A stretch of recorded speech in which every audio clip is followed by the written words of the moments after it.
Hello everyone, welcome back to my another vlog. আজি দুপৰীয়া মই বনালো লাঞ্চত এনেকৈ মচুৰ দালি অলপ ভিজাই থৈছিলোঁ। মচুৰ দালিখিনি গোটাই পিঁয়াজ নহৰু আদা জলকীয়া আদি মিক্সিত পিচি পেলাই বেচন দি পেলাই এনেকৈ বৰা বনাইছিলোঁ।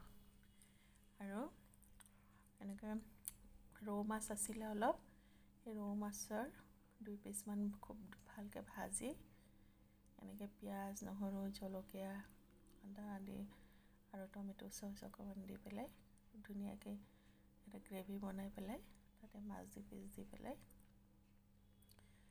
অলপ মাছৰ গ্ৰেভি বনালোঁ। মোৰ ভিডিঅ'টো চাই আপোনালোকৰ কেনে লাগিলে জনাবচোন। ভাল লাগিলে মোৰ ভিডিঅ'টো লাইক শ্বেয়াৰ কমেণ্ট আৰু ছাবস্ক্ৰাইব কৰি দিব।